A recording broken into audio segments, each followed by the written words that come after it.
I once heard someone say that the most popular time for pastors to get out of town was this weekend of when the Feast of the Holy Trinity was, with, not sure what to preach on and the difficulty of the mystery of the Trinity, and them kind of trying to avoid it so they get out of town on this weekend. And coincidentally, this is the 6th year now, including my deacon year, where I've had the opportunity, or at least the possibility, to preach on this weekend. And all the previous 5 years, the pastor, didn't schedule me for this weekend. So this is the first weekend I'm preaching, which I thought, well, maybe it wasn't a coincidence. Maybe the pastor in my previous parish just didn't trust me to preach on this weekend. But here we are today, and what is highlighted is the fact that God is triune. Christianity is the only religion that says that God is three. Three persons: Father, Son, Holy Spirit, and one being. We announce it every time we gather here on Sunday at the Nicene Creed, say that the Son, God from God, light from light, true God from true God, is begotten, not made. Sometimes we think that Jesus, when he was born, that's when he came on the scene, that's when he was created. But Jesus is begotten from all eternity, not made, consubstantial with the Father. That is to say, he is of one substance, one essence with the Father. And that way, from all eternity, our first reading from Proverbs chapter 8 puts that emphasis on the fact that was God from the beginning. As Proverbs 8 talks about, it's kind of an insight to the Genesis account of creation, chapters 1 and 2, saying that, sometimes we think of God creating that he was alone. But God, even when he created, he wasn't alone, because God was never alone. Proverbs says it's revealing that as God is creating the world, there's another person there right alongside him.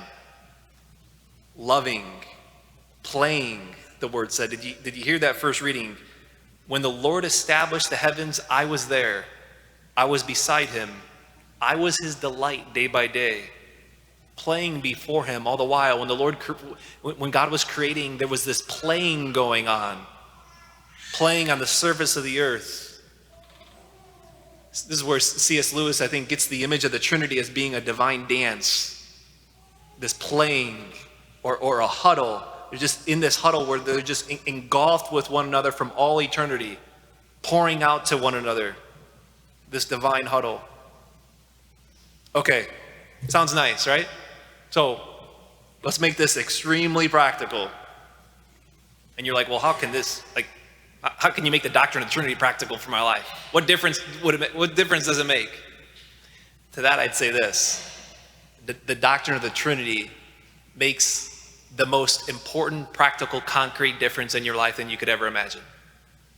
Because there's no other doctrine that tells you more about God than the doctrine of the Trinity. There's no other doctrine that tells you about yourself than the doctrine of the Trinity. If you know that God is three, you know what your life is all about.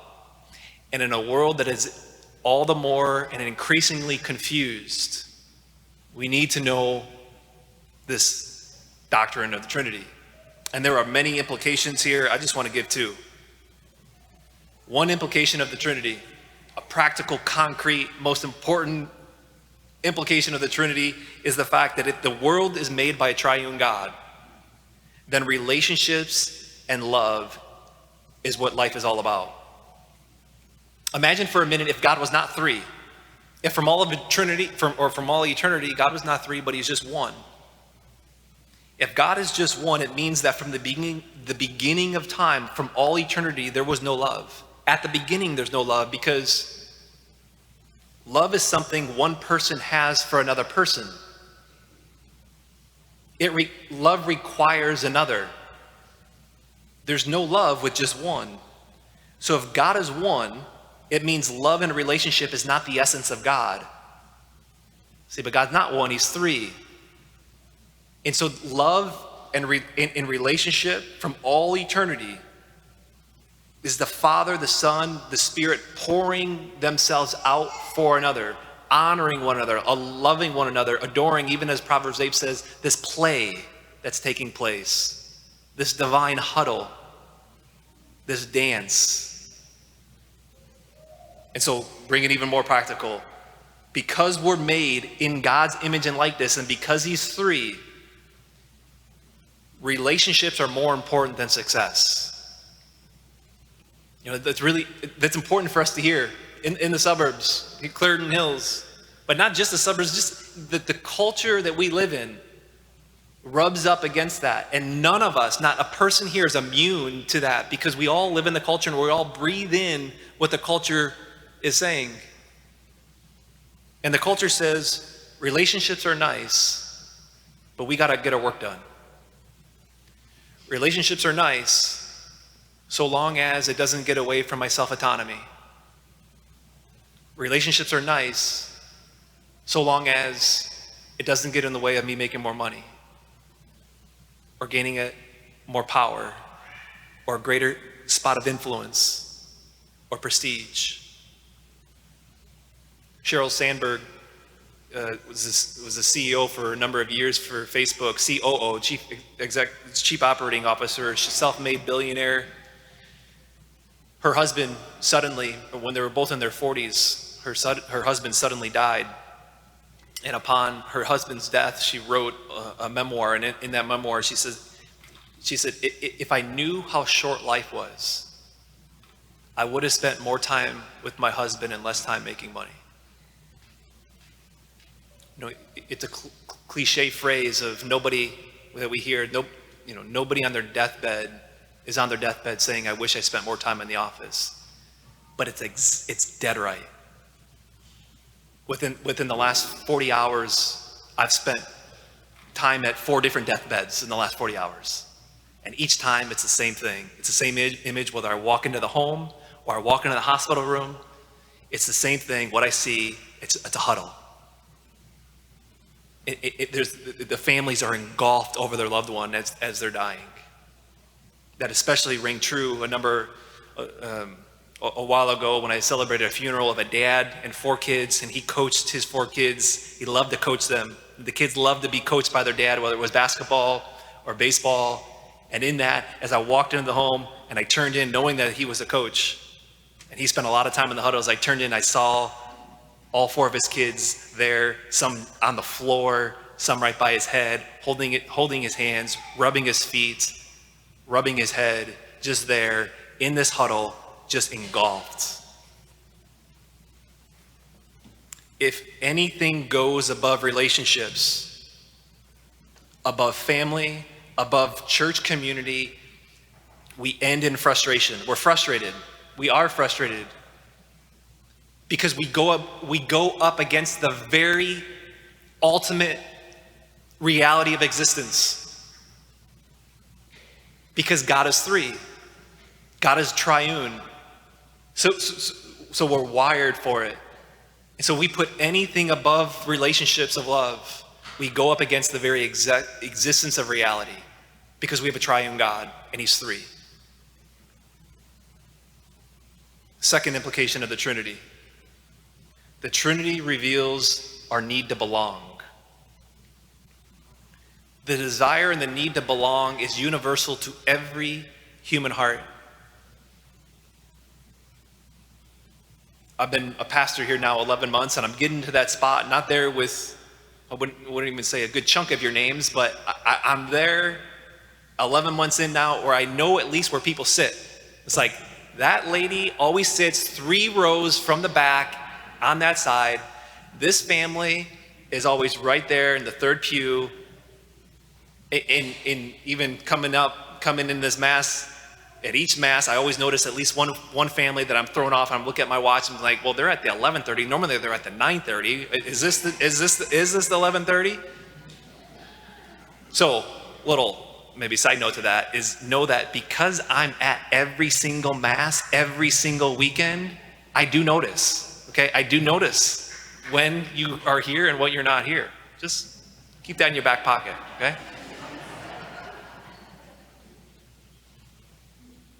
what I did a couple weeks ago was with a woman. I said, hey, I noticed that you haven't been here the last few weeks. Is everything okay? And she was surprised. She says, wow, I can't believe you noticed I haven't been here. Because nobody wants to be just a number. We have this deep longing that's in every single human heart, this desire to belong, to be known. And that's always been the case. But it's increasingly the case. And I shared with you even, graduating from a junior high, from a small farm junior high and going into a big high school. That first week was hell. Because I'm looking and I'm uncertain, where do I belong? Who do I fit in with? Who am I going to have communion with? And it's always been the case because that's the desire of every human heart. But increasingly, the problem is we belong. The need and the desire to belong is becoming less met as we're less connected. And what that does is that creates a vacuum. And so then where we find ourselves today is because we belong less today, we find ourselves today where it's like, I will say I'm anything. I will say I'm anything in order just to belong. I want to belong to someone, so I'll say I'm anything. Because the desire of the human heart is so great to belong. Why? Because God is three. Because we're wired to belong. Because we have from the all eternity, God is three. We have a triune God. We can only be known in the context of community. And so if we are in a spot even where it's like, well, I kind of hope that, I like the idea of just being a number when I come to church, of just my head down, put my blinders up, and I don't care if anyone says hi to me, or it means you're going up against the very grain of ultimate reality. Because we have a triune God. God is three. So maybe I want to end here just with a plea. And it's this. Get into the huddle. Get into the huddle of love. We saw in Proverbs, our first reading, Proverbs 8, talks about that huddle where from the beginning of the time, the Father, Son, Holy Spirit they're just in this spot of play, this dance, if you will, or this huddle. We need that. We long for that. We're wired for that. We're wired to participate and enter into that divine huddle, that spot, and to play there. Every human heart was made for that. Unless you get into that huddle, you will not experience abundant life. You cannot experience abundant life unless you get into that huddle, that divine triune love. So how do you get in? How do you get in?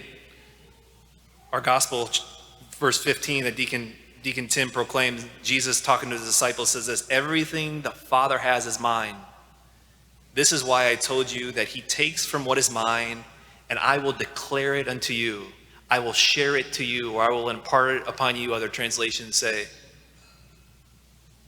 How do we get into the huddle? God sent his son Jesus to go on the cross, to lead the huddle, to bring us in. He longs for us to be part of that play, part of that huddle, to go to the cross for us. Jesus was sent, the Spirit is calling us in to participate and to play into that huddle. Am I participating in that huddle today with the Father, the Son, and the Holy Spirit? Some of you say, well, I don't know if I've ever really had that play. I don't know if I'm in it now. I don't know if I've ever been in that huddle. I don't know if I've ever experienced that abundant life that comes within the triune God. If that's us, surrender your life to him today. Give him everything. Don't hold anything back. Whatever it's going to cost you, give him your entire life and surrender it to him. Give him your life. Put him first. Put relationships first. And maybe it's during this moment of silence right now, after this homily. Maybe it's when you come up and receive the Eucharist or the silence afterwards. Make a prayer and say, Lord, I want in. I want to get into the huddle. I want to be engulfed in that huddle. I want to play.